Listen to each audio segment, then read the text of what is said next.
Hello बच्चों, कैसे हैं आप सभी लोग।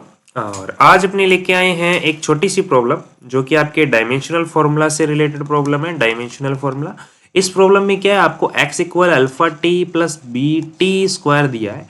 यहाँ पर x डिनोट कर रहा है विस्थापन को, विस्थापन यानी कि अगर आप इंग्लिश मीडियम है तो आप इसको डिस्प्लेसमेंट पढ़ सकते हैं। क्या पढ़ सकते हो भैया? डिस्प्लेसमेंट पढ़ सकते हो। और T4 क्या दिया हुआ है आपको? T4 दिया हुआ है आपको टाइम। T4 क्या दिया हुआ है आपको? टाइम दिया हुआ है। ठीक है, अब बात क्या कर रहा है कि इसके अंदर पूछा है जो आपका अल्फा है और जो बी है ना, इनका डायमेंशनल फॉर्मूला आपसे पूछा गया है इस प्रॉब्लम में। तो सॉल्व कैसे करेंगे? तो आपको पता है विमीय समांगता के सिद्धांत, होमोजेनिटी जो है प्रिंसिपल है, वो क्या कहता है, एक्स इक्वल क्या हो जाएगा, अल्फा टी हो जाएगा और इक्वल क्या हो जाएगा, बी टी स्क्वायर हो जाएगा। तो आपको पहले इन दोनों को इक्वल पुट करें, अपने x इक्वल टू टी को पुट करते हैं, सॉरी टू नहीं है अल्फा है, अल्फा टी को पुट करते हैं तो अल्फा इक्वल में क्या आ जाएगा, x बाई टी आ जाएगा।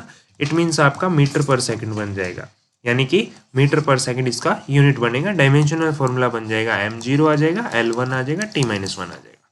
अगर मैं बात करूं बीटा के बाद में बी की, अल्फा के बाद में बी की, तो आप लिख सकते हो x equal B T square. तो यहाँ से क्या बन जाएगा, x अपॉन में टी स्क्वायर बन गया, इक्वल में b आ गया।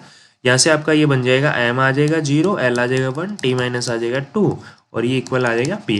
अब इसी क्वेश्चन में वो बोल सकता था कि a और b को बताओ क्या है, तो मीटर पर सेकंड किसका यूनिट होता है, अल्फा जो है या a जो मान लो इसको, तो ये जो है किसको डिनोट कर रहा है, आप कहोगे वेलोसिटी को डिनोट कर रहा है। वेलोसिटी का भी यही होता है और स्पीड का भी यही होता है, वेलोसिटी और स्पीड का यही होता है, यानी कि आप वेग बोल सकते हो इसको या आप इसको चाल बोल सकते हो। और ये किसका होता है भैया, ये किसका होता है भाई, ये होता है आपके त्वरण का, इसका होता है त्वरण का, या इंग्लिश मीडियम वाले बोल सकते हो एक्सेलरेशन का, इसका बोल सकते हो एक्सेलरेशन का। क्लियर है? तो इस तरह से ये प्रॉब्लम आपकी सॉल्व हो जाती है। तो अब आपने करना क्या है, इस प्रॉब्लम को सॉल्व करके बताना है। ये प्रॉब्लम जो आपको दिख रही है, ये प्रॉब्लम आपने सॉल्व करके बतानी है। ए और बी का डायमेंशनल जो फॉर्मूला है, विमीय सूत्र जो है, विमा जो बोलते हो आप, वो आपने ज्ञात करनी है। और ज्ञात करने के बाद में आंसर को आपने कहाँ लिखना है, कमेंट बॉक्स में छापना है। आपके आंसर की उम्मीद में इस वीडियो को यहीं एंड करते हैं, मिलते हैं नई वीडियो में। तब तक के लिए थैंक यू, जय हिंद, जय भारत।